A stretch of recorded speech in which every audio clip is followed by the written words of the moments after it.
Salve, salve, legionários! Bem-vindos a mais um Legião de Férias. Eu sou o Gustavo Fiô, vocês devem me conhecer como redator do site. Eu sou formado em cinema, tenho alguns trabalhos na área e eu gosto também de escrever e consumir muito conteúdo de terror. Então hoje a gente vai falar sobre as grandes apostas do horror no cinema em 2020.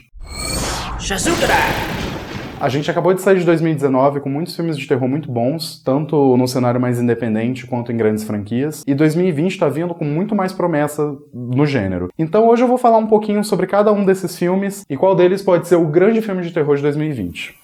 Então, já pra começar, eu vou citar o Antlers, que é um filme do Guillermo del Toro. Guillermo del Toro conhecido por O Labirinto do Fauno, A Forma da Água, conhecido por A Colina Escarlate e pelos filmes do Hellboy. Antlers é um filme que ninguém sabe ainda sobre. Basicamente, um terror psicológico envolvendo duas pessoas no interior dos Estados Unidos que tem que lidar com um garoto meio problemático que pode ou não estar associado a algo sobrenatural. Esse é um filme que tá todo mundo falando muito bem sobre, os trailers bombaram, assim. Só de ter o nome do del Toro na produção já pode ser algo bem grande vindo por aí. Logo em seguida, a gente vai ter o Sam Raimi, que muitos de vocês devem conhecer como o diretor dos filmes do Homem-Aranha, produzindo um novo filme do Grito. Sim, o filme da fantasma cabeluda, branca e etc. Só que, ao invés de se passar no Japão, ele se passa nos Estados Unidos. E vai seguir uma forma diferente de assombração. Infelizmente, esse filme já estreou nos Estados Unidos e a crítica não tá indo muito bem com ele. Mas assim, até agora a crítica não foi bem com nenhum dos filmes do Grito, então não tem muito o que fazer. E por fim, outro cineasta que tá voltando esse ano com tudo é o Jordan Peele. Nos últimos anos ele trouxe bastante promessa, como o Corra, como o Nós ano passado. Ele também produziu uma série de Além da Imaginação, que é uma série muito popular nos Estados Unidos. E esse ano ele tá voltando para produzir um remake de Candyman. Candyman é uma franquia muito grande dos anos 90, criada pelo Clive Barker, que é o criador de Hellraiser, e conta a história de um homem que morreu por condições misteriosas e ele retorna como uma lenda urbana que mata pessoas que não acreditam nele. Esse filme está sendo dirigido pela Nia da Costa e ele vai ser uma espécie de continuação espiritual dos 3 filmes da década de 90. A gente sabe que o Tony Todd, que é o Candyman original, vai estar de volta e agora a gente também vai ter o ator que faz o Arraia Negra em Aquaman para ser uma nova versão do Candyman.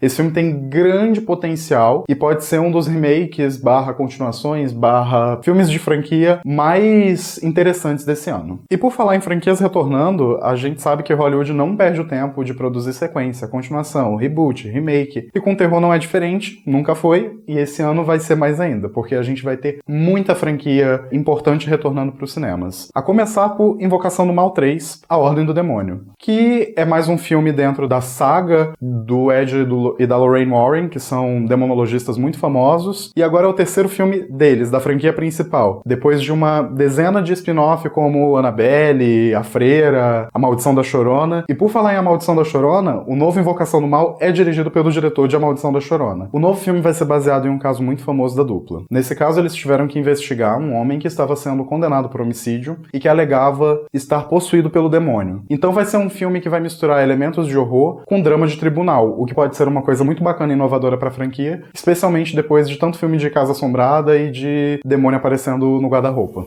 Outra franquia que também retorna nesse ano é Jogos Mortais. Sim, depois de 8 filmes, muitos planos macabros, muita tortura, muito sangue e violência, a gente vai ter um 9º filme que vai ser meio diferente dos anteriores, até porque vai ser produzido pelo Chris Rock. Sim, o comediante cuja vida inspirou a série Todo Mundo Odeia o Chris. Ele escreveu o roteiro desse filme e ele tá produzindo. E até agora a gente não sabe muita coisa a respeito, exceto que vai ter o Chris Rock no elenco junto com Samuel L. Jackson, e o filme deve se chamar The Organ Donor. Em português, uma tradução pode ser o doador de órgãos. A gente não sabe se vai ter Jigsaw, a gente não sabe em qual contexto da franquia ele vai se inserir, mas é uma das grandes apostas de 2020. Logo em seguida, também no finalzinho do ano, a gente vai ter o retorno de um dos assassinos mais famosos da cultura pop, que já teve um filme recente e que tá voltando pra atazanar a vida das suas vítimas de novo. Halloween Kills vai estrear em outubro e pretende ser uma continuação direta do filme de 2018, que por sua vez ignora todas as sequências do filme original e serve como um embate final entre o Michael Myers e a Laurie Strode. Nesse filme a gente descobre que o Michael Myers não morreu, o que não é surpresa pra ninguém, e ele vai atrás da Laurie Strode de novo. Esse filme é o segundo dessa nova trilogia e ele vai se concluir no ano que vem com Halloween Ends, que é mais um filme que vai trazer o Michael Myers perseguindo suas vítimas, e enfim, vocês já sabem a história. E pra encerrar as franquias que estão retornando, acho que a gente pode citar um dos grandes sucessos de uns anos atrás, que é Um Lugar Silencioso, que vai voltar com seu segundo filme em abril desse ano. Um Lugar Silencioso é aquela história de uma família que está sobrevivendo em meio a um futuro pós-apocalíptico nos Estados Unidos, em que monstros que são muito sensíveis a som chegaram no planeta. A parte 2 promete contar um pouco mais sobre a origem dessas criaturas e também falar um pouco mais sobre o que aconteceu depois do primeiro filme. No elenco nós teremos o retorno da Emily Blunt, que já estava no primeiro filme, e também teremos a adição do Cillian Murphy, que vocês devem conhecer como o espantalho de Batman Begins. Esse ano nós também vamos ter algumas apostas meio inusitadas, assim, que são filmes que ninguém bota muita fé, mas podem ser grandes competidores no final do ano, que é o caso de O Homem Invisível, que é mais uma tentativa da Universal de recriar o universo dos monstros clássicos do estúdio. A gente já teve o filme do Drácula e o filme da Múmia alguns anos atrás, e agora a gente tá com esse filme que é um pouco mais intimista, um pouco mais realista, não vai ter nenhum grande monstro destruindo o mundo. O filme conta a história de um rapaz que é dado como morto, mas retorna invisível. A partir daí ele começa a perseguir sua ex-namorada, e o filme vai tocar em algumas questões sensíveis, como relacionamento abusivo e violência doméstica. Logo em seguida nós temos Maria e João, que é um filme bem peculiar. Saíram os trailers e tá todo mundo muito confuso, mas é basicamente uma nova adaptação da famosa fábula dos irmãos Grimm, de João e Maria. Então não tem muito o que esperar de diferente aqui. A gente vai conhecer dois irmãos que são abandonados numa floresta e acabam caindo nas garras de uma bruxa. O filme, por enquanto, tá com uma áurea bem sombria, bem misteriosa, e tem muita gente que acha que ele vai ser bem inspirado pelo filme A Bruxa, de 2015. Outras 3 grandes apostas do ano são Last Night in Soho, o filme do Edgar Wright, que é o diretor de Baby Driver, e que só agora tá realmente se colocando no caminho do terror mais psicológico. Também teremos Antebellum, que é um filme de terror histórico sobre uma pessoa negra enviada para o tempo da escravidão.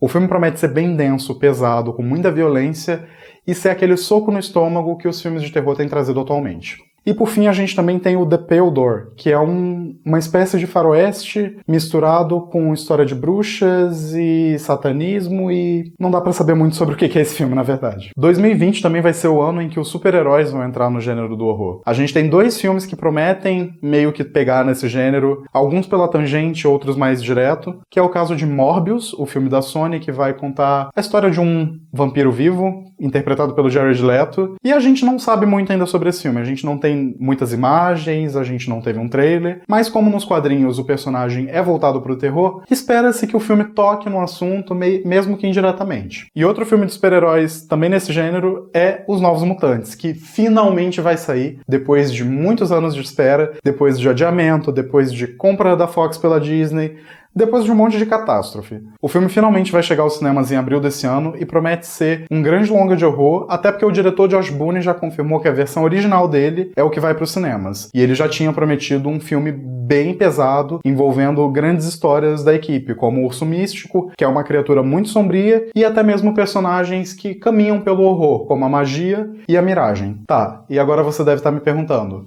qual desses filmes deve ser o melhor filme de terror de 2020? Se eu pudesse apostar em algum, eu definitivamente falaria de Novos Mutantes, porque o primeiro trailer impressionou bastante. Eu também citaria o Candyman, porque é uma franquia muito boa e que tem muito potencial, especialmente nas mãos do Jordan Peele. E eu daria o benefício da dúvida para Invocação do Mal 3. Tá, beleza, os últimos filmes não foram bons, os spin-offs quase ninguém gosta. Contudo, os 2 primeiros filmes são muito bons e vai ser ótimo ver o Ed Lorraine de volta, investigando casos demoníacos e coisas do tipo. Eu acho que fica entre esses 3. E pra vocês, qual vai ser o melhor filme de terror de 2020? Deixa seu like, se inscreve no canal para não perder mais nenhum vídeo da Legião de Férias e até a próxima.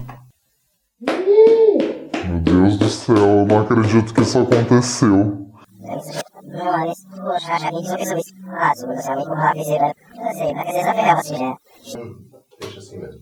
Eu fico muito feliz com esse áudio por WhatsApp direto da câmera. Mas vamos lá.